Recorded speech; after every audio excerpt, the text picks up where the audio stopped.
This is AOC's latest ultrawide gaming monitor, the CU34G2XP, not to be confused with the CU34G2X from 2020. This new P model sports a higher refresh rate at 180Hz, while still offering a 34-inch 1500R curved VA 3440x1440 panel. AOC claims a 1 millisecond response time. We're going to test that, as well as up to 400 nits of peak brightness, a 4000:1 contrast ratio, and impressive color gamut coverage to boot. So let's test all those claims and see how true they are, and also come to a decision on whether this thing is worth your money or not. Seeing as this is a gaming-focused monitor, let's start with the gaming-focused results. Using my open source response time tool, available at osrtt.com by the way, you can see that with no overdrive, the VA panel here really shows its weaknesses. Especially in the dark to light transitions, it is incredibly slow. I have definitely seen worse, but with only 33% of the transitions falling inside the refresh rate window, that isn't great. Happily, we have a great little feature called overdrive. That pushes the monitor harder so it responds quicker. On the strongest setting, aptly named strong, if we only look at the initial response time, then it's excellent.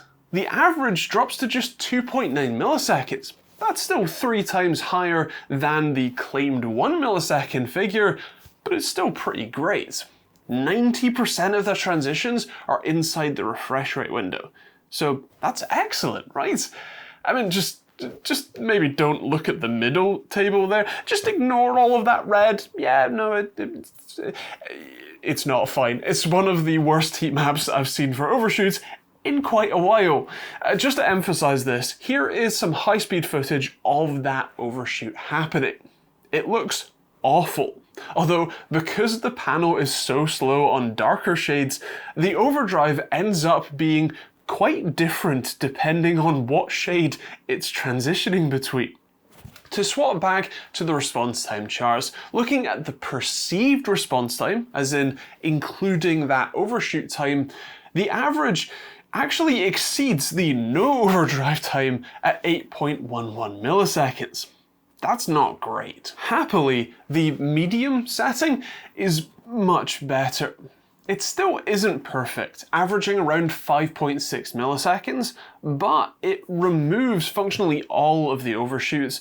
And looking at the high-speed footage, you can see that on lighter backgrounds, there's only around 1 frame of ghosting, if that, versus the darker background, which has more like 4 frames. That's how big a difference there is across this panel, and almost all VA panels in fact. If I'm being honest, I do wish that AOC toned down the strong OD mode or made the medium mode a touch more aggressive, because the strong mode is just pointless. But there's a significant visual difference between those two modes. Just flicking between those modes with Aperture Girl's Frog Pursuit test on screen, to my eye, I can see a significant amount of sharpness with the OD or the strong OD mode enabled versus a sort of soupy blur on medium. But strong is just as visually uncomfortable thanks to all of that overshoot. A more middle ground option would have been really nice. On the input lag front, I'm happy to report that the CU34G2XP is spot on. OSRTT measured an on-display latency average of around half the refresh rate, with very few results taking less than 1 frame to display, so that's spot on. That should mean gaming is pretty responsive, and well, I'm happy to report that, yeah, it is.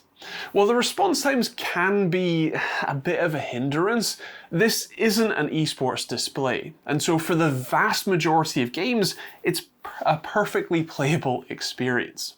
The ultra-wide nature really helps immerse you in your game, and while I would prefer a flat IPS or even a curved OLED like the Evnia 8600 that I use full time, the 1500R curve here does help surround you and make you feel more involved in what you're playing.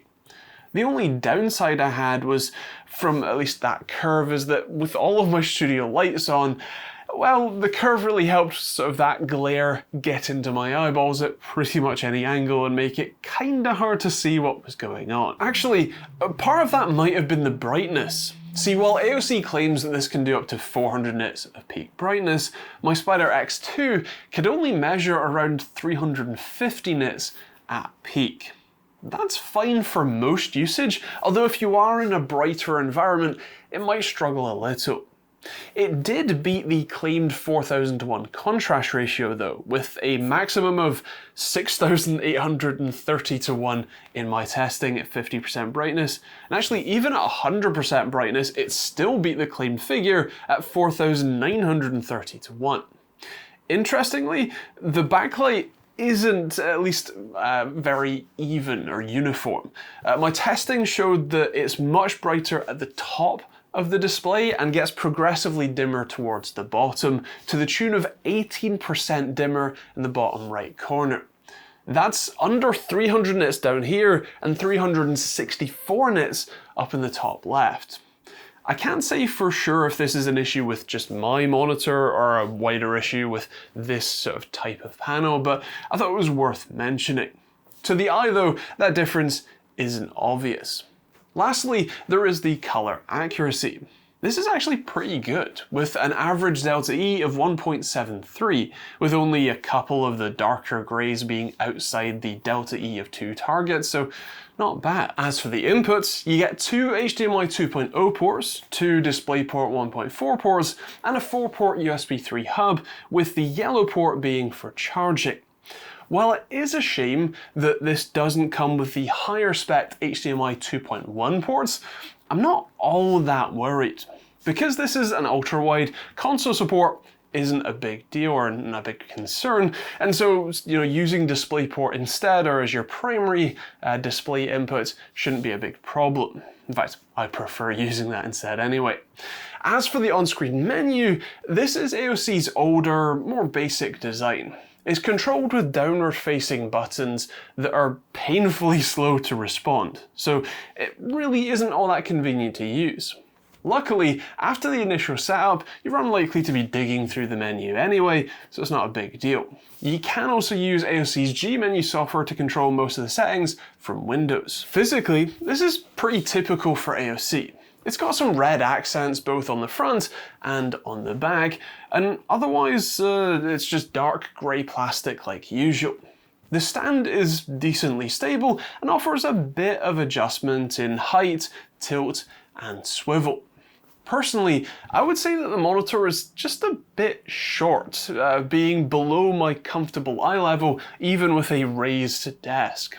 Luckily, you can just put a VESA mount on the back if that's a big problem for you. The final thing to talk about is the price tag. Well, I got this monitor pretty early and so it isn't widely available at the time of filming. The MSRP makes this the cheapest high refresh rate ultra-wide pretty much on the market. AOC have set this at £339, making it cheaper than almost every single 144Hz ultrawide, let alone 180Hz. While this isn't the fastest panel on the planet, it's exceptional for that price. Not having HDMI 2.1 or the clunky menu system, those things really don't matter at this price tag.